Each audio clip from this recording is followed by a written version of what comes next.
고린도전서 12장 우리 11절 말씀을 함께 보도록 하겠습니다.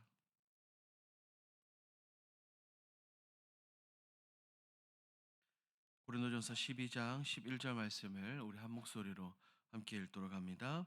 이 모든 일은 같은 한 성령이 행하사 그의 뜻대로 각 사람에게 나누어 주시는 것이니라. 오늘 본문은 바울이 지금 이 고린도 교회 안에 은사에 대한 오해와 혼란이 있음을 알고 이것을 바로잡고자 합니다. 왜냐하면 어떤 성도들은 자기가 가진 은사를 자랑하고 또한 남을 부러워하기도 하는 그런 경향들이 있었습니다. 그렇기 때문에 바울은 오늘 본문에서 모든 은사가 다름 아닌 같은 성령께로부터 온 것이라고 분명하게 말하고 있습니다. 오늘 본문은 은사는 자신의 은사의 목적이 자신을 드러내는 것이 아니라 하나님께서 주신 다양한 은사로 공동체를 세우고 유익하게 하는 데 있음을 보여주는 본문입니다. 오늘 말씀을 더욱더 깊이 한번 살펴보도록 하겠습니다. 내용 관찰 1번입니다. 바울은 은사와 직분, 사역이 다르지만 그 근원은 무엇이라고 말합니까? 바울은 은사는 여러 가지이고 그리고 직분도 여러 가지이며 사역도 여러 가지이지만 그 원래 근원은 하나님 한 분 하나님이라고 분명하게 말합니다. 즉 바울이 말하는 것은 은사는 같지 않아도 그것을 주시는 분은 한 분 성령님이다라고 말하고 있죠.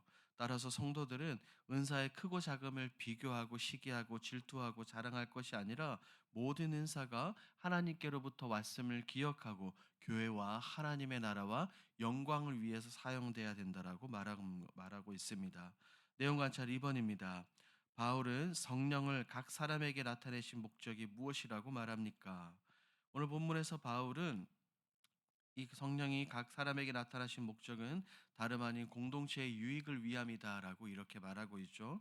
하나님께서 각 성도들에게 다양한 은사와 재능을 주신 이유는 다른 이유가 아닙니다. 자신을 자랑하거나 높이기 위해서가 아니라 교회를 세우고 다른 성도들을 세우며 나아가는 데 사용하라고 주신 것입니다.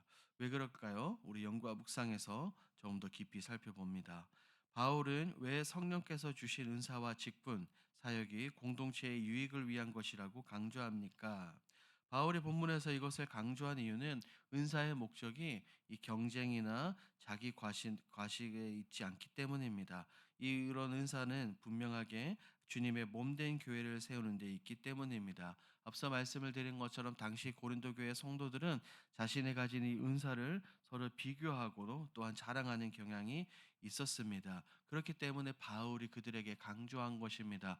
모든 은사는 성령 하나님께서 주신 것이고 은사를 주신 목적도 개인의 만족과 유익, 영광이 아니라 주님의 몸된 교회와 하나님의 나라와 영광의 공동체 유익에 있다라고 가르치고 있는 것입니다. 은사라는 것은 하나님께서 각 사람에게 맡기신 선물입니다. 그래서 성경을 보면 어떤 사람에게는 가르치는 은사, 어떤 사람에게는 섬기는 은사, 어떤 사람에게는 권면하거나 돕는 여러 가지 은사가 주어지게 되는 것입니다. 은사의 종류는 다르지만 모두가 서로를 세우고 교회를 건강하게 하기 위해 주어진 것입니다. 따라서 어떤 은사가 더 중요하다거나 더 우월할 수는 없습니다. 더불어 바울은 성도들이 이해할 수 있도록 교회를 한 몸에 비유하고 있죠. 몸의 각 지체가 서로 다른 역할을 하지만 함께 움직일 때 건강한 몸이 되는 것처럼 교회도 다양한 은사가 함께 사용이 될 때 더욱더 바르게 세워지게 된다는 것입니다. 만약 은사를 자기 자랑의 도구로 사용한다면 공동체는 결국 분열되고 세워질 수 없습니다. 결국에 바울이 하는 말은 이것입니다. 성도들로 하여금 내가 어떤 은사를 가졌는가 보다 내 은사로 공동체를 어떻게 섬길 수 있는가를 더욱더 생각하기를 원했습니다. 이 말씀은 오늘을 살아가는 우리에게도 굉장히 중요한 교훈을 주죠. 하나님께서 주신 은사와 재능은 나를 드러내기 위한 것이 아니라 다른 사람을 세우고 공동체를 유익하기 위함이라는 사실을 우리가 분명하게 기억하고 있어야 됩니다. 우리 느낀 점을 보도록 하겠습니다. 성령께서 성도에게 은사를 주신 것은 공동체를 세우기 위한 것이라는 말씀에서 무엇을 느낍니까? 오늘 본문을 보면 은사에 대해서 다시 한번 생각하게 됩니다. 우리는 함께 이 교회를 세워가지만 때로는 성도들이 쉽게 은사를 비교하거나 혹은 더 눈에 띄는 역할을 부러워하기도 합니다. 하나님의 은사는 그런 크기, 그런 것을 어떻게 사용하고 있는지를 더 중요하게 여기신다는 것을 본문을 통해 깨닫게 되죠. 더불어 이 말씀을 통해 은사를 바라보는 태도도 돌아보게 됩니다. 때로는 다른 사람과 비교하며 부족함을 느끼기도 하고, 반대로 잘하는 부분을 자랑하고 싶어 했던 그런 경우들도 있을 것입니다. 하지만 모든 은사는 내 것이 아니라 하나님께서 주신 것이기 때문에 우리 교회의 공동체의 유익을 위해서 사용이 되어야 된다는 도구라는 것을 생각하게 됩니다. 더불어 교회는 혼자 만들어가는 곳이 아니라는 사실도 느끼게 되죠. 눈에 보이지 않는 곳에서 다양한 은사를 통해 작은 은사들까지 하나님이 주신 이 모든 것들을 통해 세워 간다는 것을 깨닫게 됩니다. 이 말씀을 통해 우리는 기억을 해야 됩니다. 하나님께서 주신 은사를 비교하거나 자랑하지 않고 감사함으로 받아들이고 공동체를 세우는 일에 기쁨으로 사용해야 되겠다는 것이죠. 적용을 봅니다. 내가 공동체 안에서 은사를 비교하거나 자랑의 도구로 사용한 적은 언제입니까?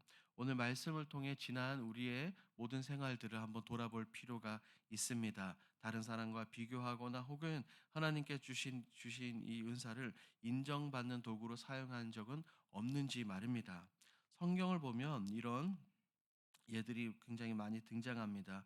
대표적으로는 구약에 나오는 고라와 그를 따르던 사람들을 떠오르게 됩니다. 그들은 하나님께서 세우신 모세와 아론의 역할을 시기하며 자신들도 같은 자리에 같은 위치에 서기를 원했습니다.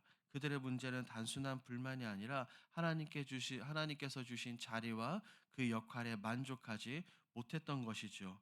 그리고 비교와 경쟁의 마음을 그들은 품고 있었습니다. 그러므로 이런 말씀들을 통해서 우리는 다시 한번 더 깊이 생각해 볼 필요가 있습니다.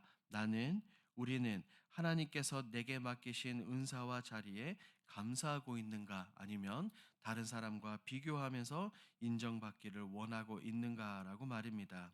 하나님께서 내게 주신 은사, 달란트를 겸손히 받아들이고 다른 사람의 칭찬보다 교 공동체의 유익을 위해 사용하는 사람이 되어야 되겠다는 그런 마음을 가지게 되죠. 이런 마음들이 더욱더 강력한 결단으로 우리를 이끌어 갑니다. 마지막 결단을 보도록 하겠습니다. 내 은사와 직분, 사역에 감사하며 공동체의 유익을 도모하기 위해 어떤 섬김을 실천하겠습니까? 오늘 말씀을 생각하며 다음과 같은 결단을 해보는 것은 어떨까요? 먼저는 맡겨진 자리에서 기쁨으로 섬기는 것입니다. 눈에 띄고 사람들 앞에 나서고 드러내는 일에 충성하기보다 하나님께서 맡기신 사명을 소중하게 여기며 내가 어디에서 무엇을 하든 시간에 최선을 다해서 하나님의 영광을 위해서 섬기는 것입니다.